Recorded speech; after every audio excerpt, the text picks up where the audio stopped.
Okay, so I wanted to make a quick video on some motorized bike carburetor tips and kind of how to set it up, because it's really kind of tricky. So I just put this bike together and got it going pretty well. So what I do when I first put a carburetor on a bicycle and to get it adjusted within somewhat the correct range is this actually controls some of the carburetor adjustment here right off the throttle linkage. Now if I can move this nut as I loosen it for the video, I run this pretty far down where I don't have a lot of threads really holding it on. So you don't really want to tighten it down real hard because you'll pull the threads out. But that gets me, this is just to get you in the ballpark and you can adjust from there. So I like to run that, like I said, almost all the way down where about 3 or 4 threads are all that are holding this on. So, and then from there,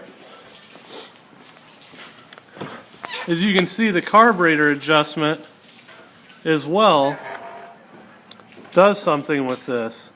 So I like to be just a few up. Now at a later date, after you've had it running and you know kind of what you're after, you'll take that, you can get more threads with that and tighten it down tight and make your main adjustment back here. That's up to you. But I like to first, when I start out, because it makes it easy, helps you really get in the range, to set your throttle linkage adjustment like that.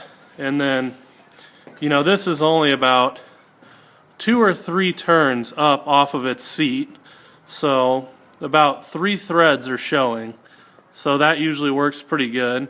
And then I like to have my carburetor slide pin, so they should have 5 notches, and it's going to be in the middle notch from the factory. I like to move it 1 notch up. That always really helps.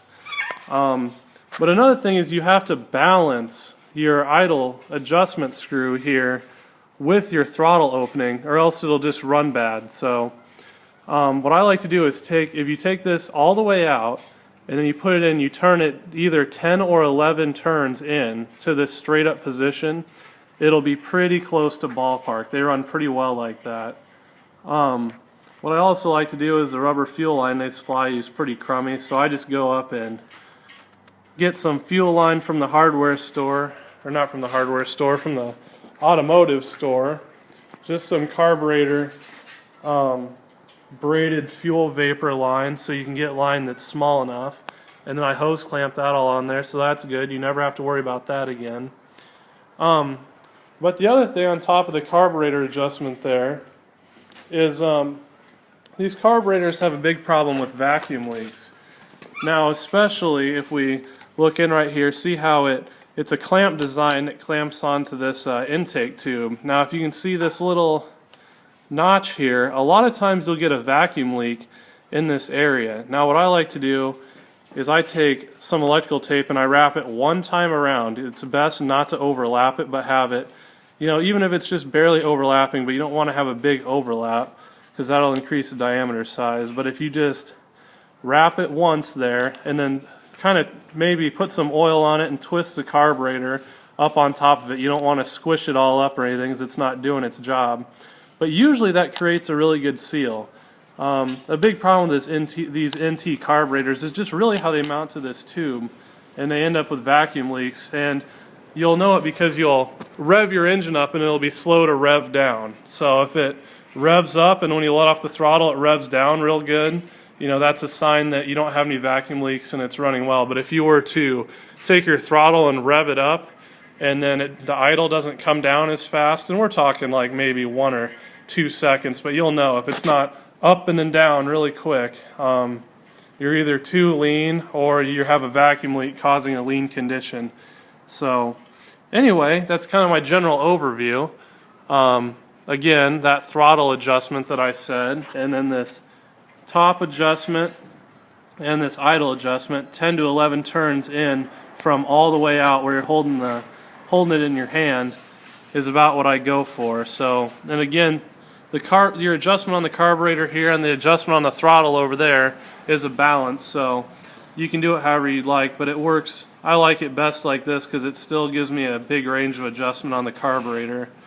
So anyway, there you have it. And when you go to fire your bike up, just for the first time, my advice is to put it on full choke and pedal it, and eventually it'll light off. Now what you want to do is keep pedaling with that choke on until the bike dies. Now what that does is it causes fuel to be pulled through the carburetor into the crankcase, and you get a lot of oil in your crankcase, and that's good for the first time you light it off. You want a lot of, because this is pretty much bone dry, so you want to get as much fuel as you can there.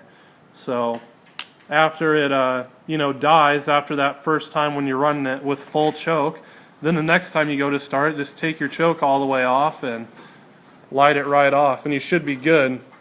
It should fire right to life. You might want to hold it a little throttle feed until you get the carburetor dialed in just where you want it, but with the settings I mentioned, it should be in the ballpark. So pretty much that's my advice to carburetor setting tips and getting it started for the first time. So there you go.